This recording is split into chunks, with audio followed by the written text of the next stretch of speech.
different route, I know, but we still end up in the same place.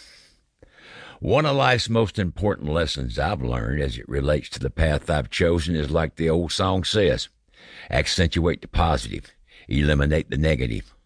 Walk on stage with a positive attitude. Your troubles are your own, and they're not included in the ticket price.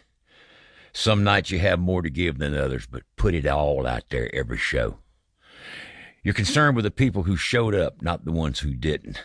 So always give them a show and never look at the empty seats.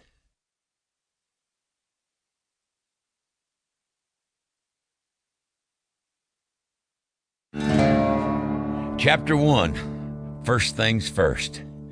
The first things I remember are frosty Carolina mornings with a cheery fire crackling in my mama's big black wood cook stove.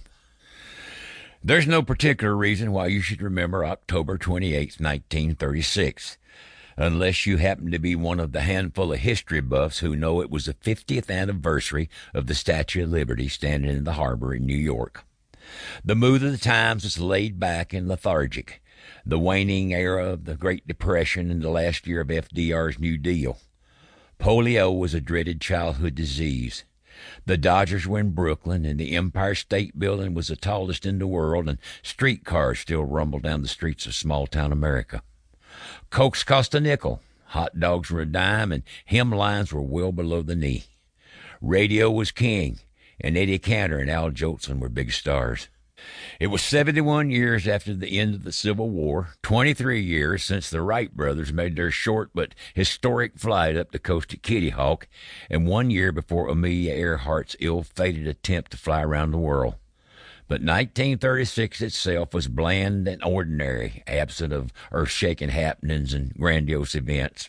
One thing for sure, the most inauspicious occurrence on October 28, 1936 took place at approximately 2 a.m. at James Walker Memorial Hospital in Wilmington, North Carolina, when 18-year-old LaRue Daniel and 19-year-old William Carlton Daniel had their first and only child, me. The bureaucratic foul-up started on the first day of my life when somebody put an S on the family name of Daniel on my birth certificate. I became the first and only Daniels in my family.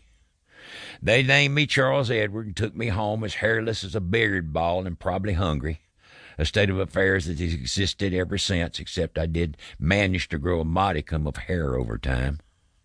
My very first memories are of snowflakes as big as goose feathers and a moon the color of new-made country butter and a night sky like Van Gogh's Starry Night. I remember cold mornings with a cheery fire crackling in Mama's big black wood cook stove and waking up with the smell of breakfast cooking, and how the early morning sunshine would make frost diamonds on the winter-brown broom grass in the field next to the house. We had electricity but no plumbing. Our water source was a hand pump on the back porch. We cooked and heated with wood and took baths in the same galvanized wash tub Mama used to do the laundry. Did you ever take a bath in the galvanized wash tub on a cold night? The side next to the fire's roasting, and the side away from the fire's close to hypothermia. You're red on one side and blue on the other. Our sanitary facility was the kind you had to walk to.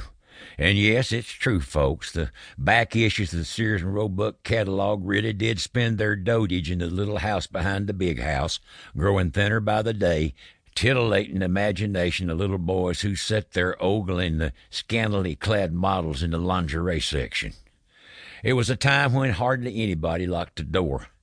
We always had a handout for the occasional itinerant or tramp, as we called them, and most men's word was better than any contract a lawyer could draw up. There were no atheists in my world. We believed that everything that existed was created by an all-seeing, all-knowing, all-powerful God. We believed in heaven and hell, the virgin birth, and Jesus Christ's atoning sacrifice on the cross. We believed he rose from the dead and would one day return to claim his rightful place as King of Kings and Lord of Lords. That's just how it was, and how it still is with me.